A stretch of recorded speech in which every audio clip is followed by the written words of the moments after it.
Hi everyone, how are we doing today? I am doing well myself.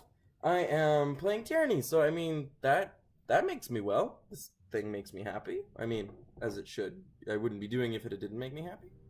Um, anyways, so we are back in the disfavored camp. There's nothing has changed since last episode. So, we were headed into the war tent as I remember, so no reason not to. Here we are in the tent. Yesterday you chid me for wishing to wait for oh dear. Oh, okay. There we go. So, they're too quick to read, but might as well go into it. I don't want to see ambient dialogue. I want to see dialogue. So, here we meet the leaders of the army. So, Graven Ash is this guy. He leads the disfavored. And this guy right here, he might show up soon, is called the Voices of Narat. He leads the Scarlet Chorus. Both of them are petty people. And he blames everything on him. He blames everything on him. And basically we are here to try and make them not hate each other. Which is really hard, even when you're the great Louise. So, what does Graven Ash say? That's 4 reports of avalanches in the mountains now. The Tearsmen can barely count past 9. They have neither the capacity nor the cause to close off the mountain passes. Either way, that leaves the 2nd and 4th cohort trapped outside the valley. Oh dear. The Archon of War pounds his staff on the ground to punctuate his words. A large and imposing man to begin with, his profile is made larger still by his hulking suit of armor that hums with mystic energy. So this guy, he's the one way back in the, I think, 2nd episode, that guy who had his guts falling out. This guy can heal him with some sort of magic that just comes from him. I don't really know. Here we go. Voices of Narat. This guy, I don't like this guy. He's creepy.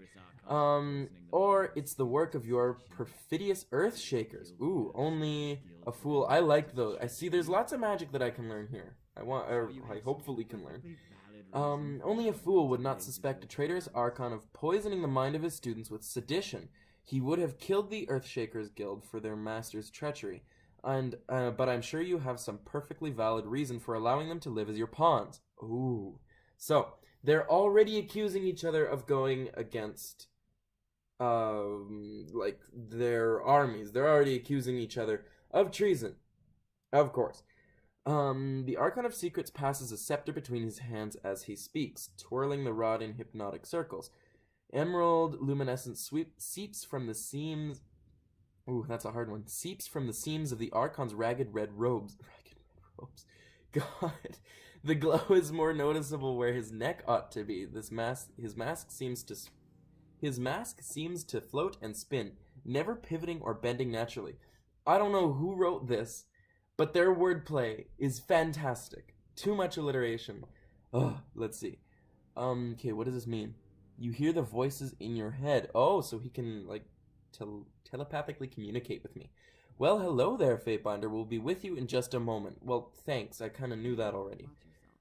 Verse says, hey, watch yourself. When these two get going, you don't want to get between them. Okay, that's a warning to me. Thank God she didn't say that to one of the Archons.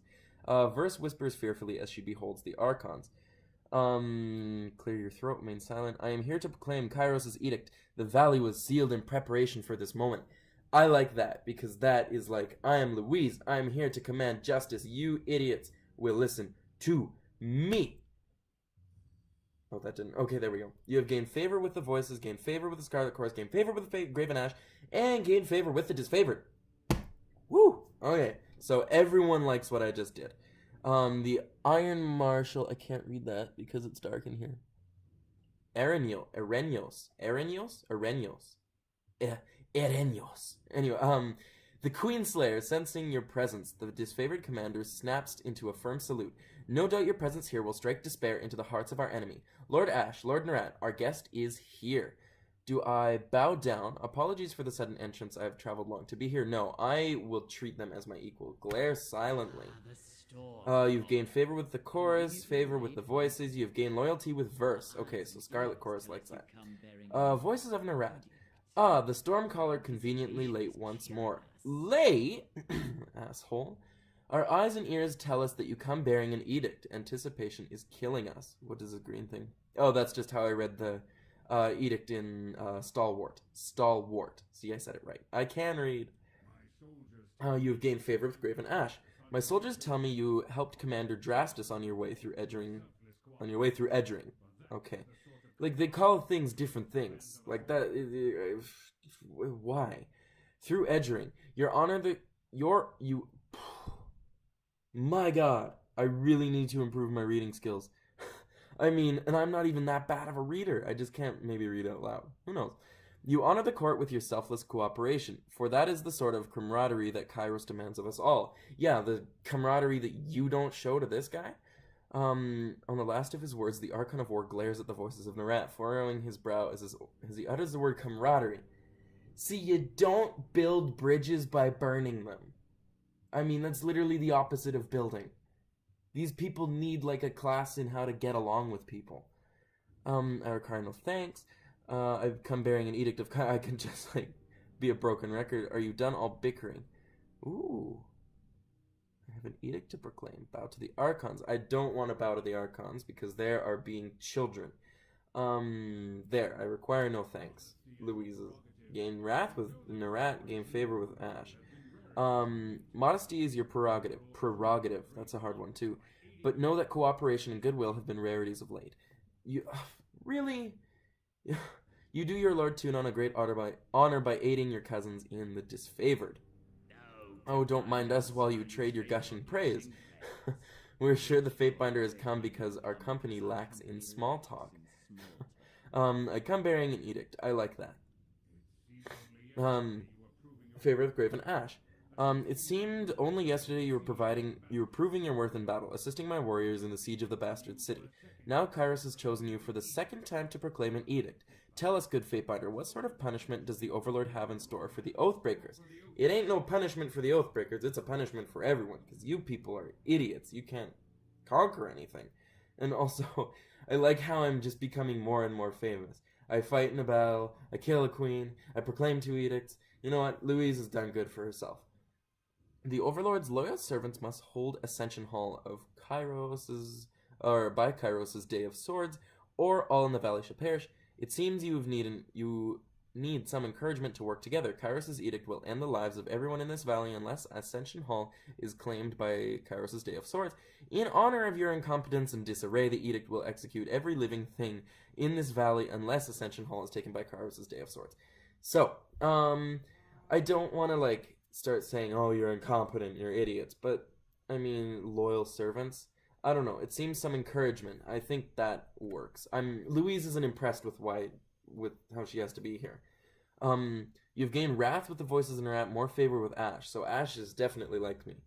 The earth sways with each word you utter, the air thickening with warmth as you pronounce the tersely phrased commandment. It's every syllable drafted by the hand of Kairos. Ooh. So this is pretty powerful stuff. With the edict proclaimed, your pulse quickens, and the muscles in your legs, worn from a long trip down the mountains, feel renewed, the tired limbs now nearly buoyant with vigor. So, I've just proclaimed another edict. You have witnessed Louise perform some pretty heavy magic. Graven Ash. The Overlord means to compel us into action. No doubt the avalanches in the mountains are part of his ultimatum. We must conquer the Oathbreakers or die in failure. There is no room for error and no other way out of this valley alive. I agree, so you better shape up. We'll need to advance across the Mittani. That's a river. We lose everything if we stand still. And, okay, you don't have to keep saying it. And we move to back up Plan Green. The Earthshakers didn't make it over the mountain in time, so we do this the hard way. Over the walls instead of through. The Archon of War taps a finger against his temple. A low rumble escapes from under his beard. So, Earthshakers are Earth magicians. They basically help, well, walls fall. So, you found your backbone at last. We were worried past humiliations would make you soft, timid. Like, talk like a normal person, please. That was a record for you, right? That was a record for you, right? A baker's dozen lost in one sortie. If you had waited for chorus reinforcements, maybe we'd have eyes and ears on the matter. The Archon of Secrets passes his scepter from one hand to the next, so this means he's communicating with me. What does he say? Watch him squirm, so many tears over replaceable, expendable, useless soldiers. I miss the old Archon of War. You'd never see blood echo in a blubbering mess of over a few dead killers. Can I not read? I'm horrible. He'd use the knuckle bones of his disciples for jewelry, and even made a breastplate out of his dead. Even make a breastplate out of his dead brother's ribcage, because that's how a real man deals with grief. Really, I feel like that's how a really damaged man deals with grief, actually. Bicker all you wish, you're just wasting valuable time. Are you too daft? It is your indecision and bickering that necessitated the edict. Learn to work together or we're all doomed, remain silent, or a subterfuge. They call you the Archon of Secrets, but you certainly don't seem to know anything remotely useful. So, I could go against the voices of Naran. Should I side with one? I feel like I should. I feel like if I'm going through this, I should make friends with one, and then not, well, I mean, it's okay to make friends with people, but make friends more with one. You know what? I'm going to use this. You know what? I am going to buddy myself up to the disfavored for this run. You gain fear with verse, favor with ash, wrath with voices, and 10 subterfuge experience. I second the fate binder. Can you not take it as like a ha, you're an idiot. Just be humble about it, please. Thought you had the memories of one of those Thought you had the memories of one of those Oathbreakers rattling around that bronze gourd of yours. Would Kairos' mighty spymaster please enlighten this gathering of allies with some scrap of strategic insight? Oh, the Archon of Secrets turns his head to the side, until the face of his mask has turned around and a new facet of the mask presents itself, facing forward. When the next Archon speaks, the booming voice of an older man can be heard. Oh, so this guy can consume people and use their secrets, basically. So the voices of Marat, speaking as another person, says, "Cowards, if I were still alive, I'd freeze the blood as it runs in your veins. You may take the river, but you'll pay for it with your lives." Let's see, what does he say? The voices of Narat appears to be channeling the personality of Master Hagravar. God, the names in this place are horrible. Hagravar was one of the elders in the School of Tides, a southern school of water magi that fell to Kairos' forces in 429 during the initial attack on Vendrian's Well. Oh, right. By your order, the Tidecasters taken in battle were presented to the voices of Narat, so that their magic might be integrated into the Archon's ever-growing arsenal of knowledge. So basically, my conquest stuff is helping me out here. The Archon slaps a hand against his mask, rotating his mask until a new facet looks forward. Our sources tell us that the Oathbreakers have some sort of magical trick in store, but this knowledge is tinged with fear, trepidation. I don't like the way he talks like that. If we make a move for the Mittani, we suspect the Oathbreakers will mount a counterattack. That is, equal parts valiant and futile. Conquest. I know that voice. Master Hagravar of the School of Tides, then enough talking. We're gonna go with our conquest option. Gain favor with the voices. Yes, and that old codger put up quite a fight on the way out. Almost turned himself into a puddle to escape our interrogations. He's not the last of the Tidecasters, though. At the time of his death, there was another, a woman named Ebb. Just Ebb? Oh, Ebb and Flo, are you kidding me? We believe she is one of the mages assisting these Oathbreakers. Then enough talking, there's work to be done. Our lives hang in the balance because you two bicker like children. Now go solve this problem you've started. No more sitting idle. I expect the disfavored to be on the march at once. Voices of Narat, I trust you are done acting the clown and will have your horde ready to march with all haste. Then enough talking, there's work to be done. I like that one. No nonsense. Erenyos says, "My lord, Barrack and his band have been drilled into on the Echo Call assault plan. The Crescent Runners should be briefing him as we speak regarding the latest enemy movements along the river. I will dispatch him at once." The Iron Marshal salutes, clapping her gauntlet to her breastplate. Now, Barrack is a guy I can recruit, so I don't know what she's talking about sending him away. Barrack is the commander of the Stone Shields and well regarded by the Inner Circle. Okay, so and then who's this guy? Fifth Eye. Ooh, 5 eyes. "And I will ensure that the chorus stands ready to march. If the disfavored can take the river, the chorus has the manpower to secure the outer ring of the valley." Yeah, you're basically a mob, so you do have a manpower. "Our soldiers clamor for battle, and at last we shall have it. Verse, we command you to continue guarding the Fatebinder. Tunon's chosen is our honored guest, and we must be shown he must be shown our finest hospitality." I put if you see down here, I put a helmet on Verse. I don't know. I thought it looked cool. Verse, "I won't let you down, boss. She'll get through the campaign in one piece, as long as she doesn't do anything too stupid." I mean, I don't think Louise will do anything stupid. The Archon twirls a scepter one last time. The voices, "Suit yourself, Fatebinder, the more you ignore us. The more I ignore you what?" I mean, I don't like all these, like, vague threats. Okay, so Graven Ash. "Finally the fool and his puppet are gone." Come on, dude, Verse is right here. "Perhaps now I can hear myself think. Rarely do I question Kairos' judgment, but I will never understand why the voices of Nerat is given such authority. I shudder to think what will become of us all should Tunon favor him in the end." Well, I mean, you both don't seem that great. The disfavored, yeah, you have, like, a bit more organization, but, like, you're rude and petty, too. Though the edict threatens the Scarlet Chorus just as it threatens us, I cannot shake the feeling that our allies will work against us." Really? "Queenslayer, I ask that you join us in battle, if only for the satisfaction of your presence in raging the enemy. You've shown your worth in war, and your name has been known to the legions since the very beginning of this long conquest. So I'd ask that you join us one last time and help us wrap up this last objective." I do think I will side with the disfavored on this one. "If you wish to be counted amongst the glorious, speak with the Iron Marshal. She will direct the order of battle until we are ready for the final push into the citadel." And Erenyo said, "I'm short a few scouts, short a few soldiers, short a few everything. I'm sure my brethren would be grateful for the assistance of a skilled outsider. I would be honored to help." And what of the Scarlet Chorus? How will they be helping? Yes, I will be honored to help. You game favored with the disfavored. I always love that. The Iron Marshal salutes Graven Ash, then turns to leave the tent.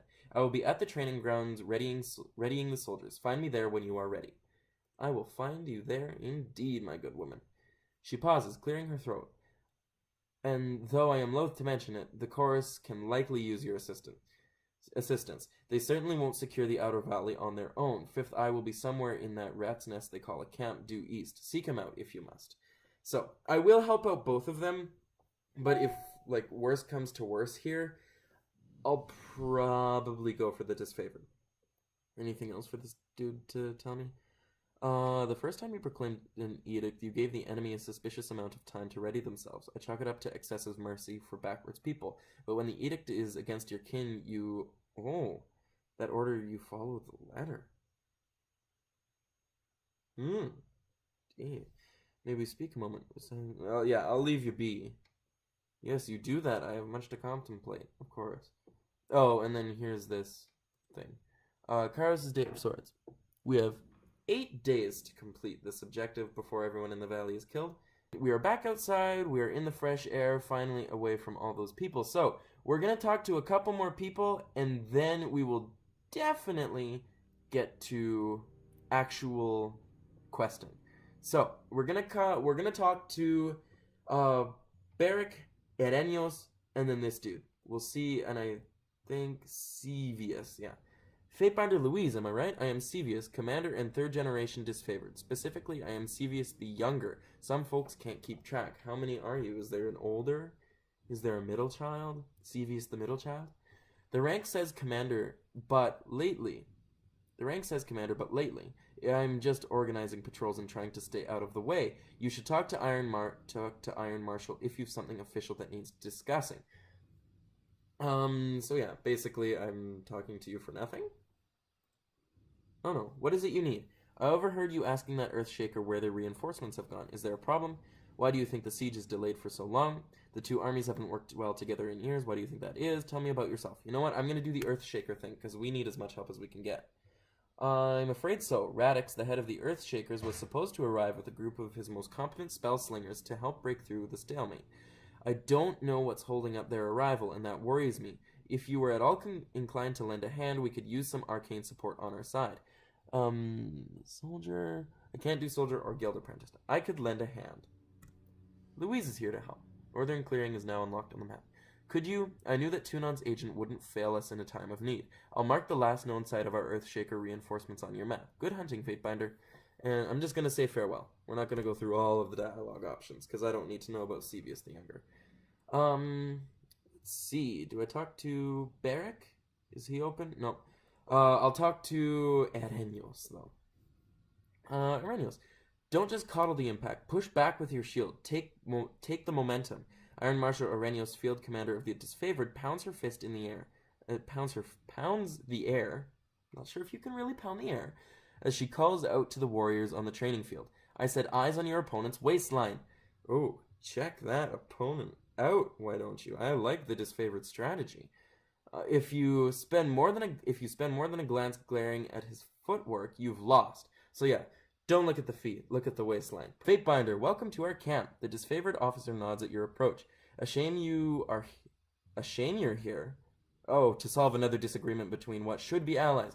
Yes, someone gets it, but I'm sure you're on the Disfavored side and that you're going to blame something on the Scarlet Chorus. Though I trust you will, once again, judge in favor of the hardest working and most courageous, like I did at the Battle of the Bastard City. It was mentioned that you were short on warriors and need help. What's the situations? I'm going to go for that one. I have brigades amassing along Placid, Echo Call, and Little Tooth crossings. The Vendrian Guard may be able to hold one bridge, but they cannot hold against a concerted three-pronged attack. I agree. I have no right to give you orders, but... Her words falter, a short cough breaking her flow. But we all die to Kairos' edict should we fail, so I'm not about to let my pride blind me to the value of good help. Yeah, you're damn right. The Disfavored need my help. What's the value of taking the crossing? This is the second major attack on the river, correct? What happened last time? I will assist. I will just blindly assist. Then our plan might just work. The Iron Marshal lifts her gauntlet close to her face, shifting her eyes from you to the metal articulations. We are loath to work with those who do not share our training and values. Are you pointing at me and Verse?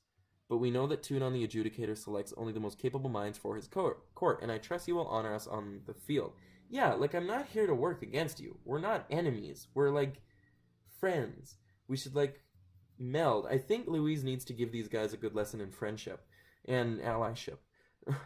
Antio will be leading the charge at Echo Call Crossing. Assisting you will be Barrick of the Stone Shields. She points at the heavy armored soldier standing sentry at the edge of the training field. This dude right here. Before you ask, no, the Forge Bound weren't sloshed on Dappleseed when they fitted his armor. He survived the full force of the Edict of Storms, and this armor doesn't exactly come off. Tactically, it's quite brilliant, but otherwise it's something of a curse. Tapping her helmet twice, Arenio signals the hulking presence. Barrick, come meet the Fatebinder. So here is where we meet our second companion. So we got Verse, and now Barrick. Barrick, the soldier that steps up to you, better resembles an amalgamation of rusted blades and mismatched pieces of armor fused into a vaguely human shape. He reeks of sweat, feces, and whatever oil treatment keeps him flexible. Poor guy, he's like the Tin Man. Fatebinder, the Iron Marshal has tasked me with keeping you alive, and I have no intention of disappointing her. That should be enough assurance for anyone. But I do have Verse. Staying out of trouble, an honor. Staying out of trouble? I wasn't sure you would recognize me, Binder. A familiar voice emerges from an unfamiliar wall of walking iron. For a moment, you recall the features of Barrick of the Stone Shields when he wore the traditional Disfavored uniform during the Stalwart campaign, though he looks much changed. And no, not staying out of trouble, just solving it. I take it you're with us for Echo Call? Yes, I am. I can't click accurately either. Barrick, is that you under there? I had no idea you were in Ventry as well. Fatebinder, do you know this walking anchor? Yes, I technically fought. Oh, they know each other? I encountered Barrick in the Stalwart campaign, though he appears much changed. He is an excellent soldier. He may be as heavy as an anchor, but at least he's not as dense as one. I like that. Loyalty with verse. Leave intellect to the sages in their fallen library. You would do better to know me as one of the iron link of the disfavored phalanx. The Fatebinder will be joining us for the push across the river. I figured an extra hand might help, and more importantly, if my worries come true and the chorus tries to impede the mission, we will have an observer from the court on our side. So yeah, looks like no one really trusts the Scarlet Chorus. You've gained fear with Beric. We are on less than agreeable terms during the conquest, and you misrepresented the Legion to the Scarlet Chorus when some of our greatest victories took place at Stalwart. A shame you went to battle with your eyes closed. Either Beric growls or his armor shifts, perhaps both. Really? Like, I only, blamed Scarlet Chorus for negligence. Anyway. It is just my luck that I'm assigned to one of Tunon's legal clerks. Excuse me? I'm sure you think the rules don't apply to you, but I'm counting on you working with me and my squad to stop these oathbreakers. You're an idiot. You're mean. I don't like Beric. I ask that Beric accompany you there to arbitrate the cooperation between his company and the Scarlet Chorus. Echo Call Crossing is now unlocked on the map. Beric, you've been without a cohort since the last Battle of Stalwart. It's time we gave you a task more worthy than hauling wagons and leading training drills. She plants her hands on her hips and speaks in clipped official terms. Ash has assigned you to the Fatebinder's service. You are to assume this task is ongoing until we find a more permanent spot for you, which could very well mean the swiftly approaching end of this war, or when the Fatebinder dismisses you. Is that understood? Hopefully it is. Beric regards the Iron Marshal in oppressive silence. That's an order, Beric. She shakes her head and sighs, returning her focus to you. Is he reluctant? Literally, you call me a legal clerk and now you don't even want to help me? He can be as stubborn as pulling a spire out of the earth. I agree, but he's a good soldier. I hope you don't mind the company. You know what? I don't mind the company, but I'm definitely not honored, because he's an idiot. I do mind, but I'll allow it anyway. If only so I can put a large object between myself and the enemy. I'd like that, too. Gain wrath with the disfavored, gain fear with Beric. She regards you with perplexed frown. Beric is indeed here for your protection. If you don't find him suitable for duty, you are free to discharge him of service. Service, not surface. There we go. So, we got another companion. Yay, so Louise is making more friends. And we've got a mission to find Earthshakers. We've got a mission to storm Echo Call Crossing. And now, we'll see how the Scarlet Chorus... Or actually, no, we'll solve these guys' problems, and then we will see how the Scarlet Chorus needs our help. Okay, so, I'm probably going to travel to the Scarlet Chorus camp, and then stop it there, because we are at the 33-minute mark. And I don't ever want to go over, 40 minutes again. So, let's see. Scarlet Chorus camp. Let's travel there. Ambush! Your path is blocked by a small group of Vendrian guards, so you can go no farther until you deal with them. So, we actually get combat in this video. Some excitement. Okay, so here's our ambush. Oh, it's not a combat ambush. What's this? Oh, Ebb. Ooh, okay, so more important conversations. This is the last remaining water mage, if I'm not mistaken.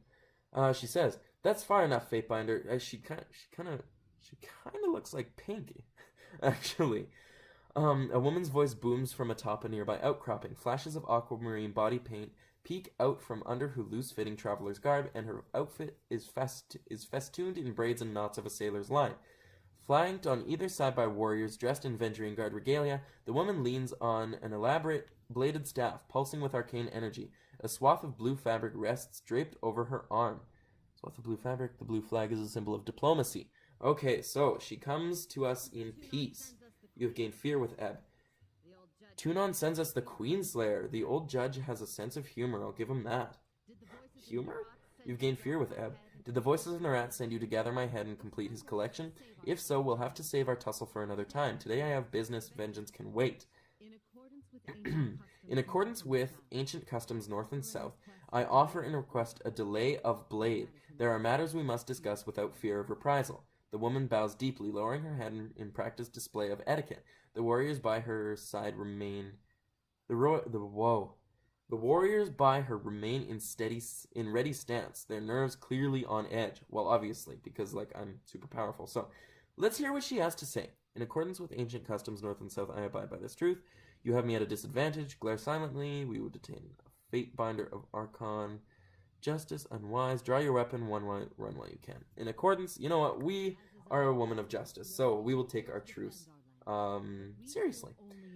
As is our custom, we are ready to kill to defend our lands, but we only kill in fair battle. We don't slay our prisoners. We know this isn't Kairos' way, but we must have hope. I agree. A few of my kin have gone missing, and though they may have perished, I have to inquire on the off chance they still live. If Captain Tarkus Demos lives, we would negotiate for his release. We killed Tarkus Demos. But do I say that to her? She is an enemy. Tarkus Demos is dead. Tarkus Demos is with the chorus now. Tarkus Demos was found at Edgering Ruins. We let him go. Sorry, that name means nothing to me. Assuming he is our prisoner, what would you offer in exchange? We will not negotiate with oath breakers. Assuming he is our prisoner. Let's see. We will bluff and say that he is our prisoner. We would offer you 5 choirmen that got lost on patrol. They're healthy, got all their limbs too. Oh, great. I would not have us barter with oathbreakers, certainly not for anything less than disfavored lives. Oh, shut up. I don't like this man. He's an idiot. You say there's something worth less than a disfavored life? Call me intrigued. I like verse. I don't like barrack. I won't say that Tarkus Demos is dead. Tarkus Demos was found at Edgering Ruins. We let him go? No, he would have found his way back. She won't believe that. With the chorus now. You've gained fear with the Then if we see him again, it will have to be his enemies. She looks to the warriors to either side of her, shaking her head. If I may make one more inquiry, what of Pelox Tyrell? Nope, he didn't survive either. Pelox Tyrell, another dead oathbreaker, whoever we will ask about next. You know what, we will lie to her again. Another loss to the chorus, so be it. She shakes her head with a scowl. My apologies, Fatebinder. I had a terrible feeling this errand was in vain from the start. I had no expectations that our friend could be saved. As I am sure the time for swapping prisoners is long gone, but at least I know what became of them. That will have to be enough. Bow deeply. Sorry you did not find what you were seeking. I have some questions for you. We're through. I will bow deeply. You have gained favor with Vendrian Guard. You have gained loyalty with Ebb. Loyalty? Then all that remains is for me to thank you for hearing me out. In accordance with our ancient customs north and south, let us part with peaceful accord. She bows curtly, never letting her eyes leave yours, before turning to leave a moment later. The bodyguards turn to follow. End conversation. And with that, end video. So, thank you very much for watching, everyone. This one probably will go longer because of that conversation with Ebb. But, thank you very much for watching. Please subscribe, tell your friends. And I have nothing else to say. So, thank you very much for watching. I love you all, and bye everyone!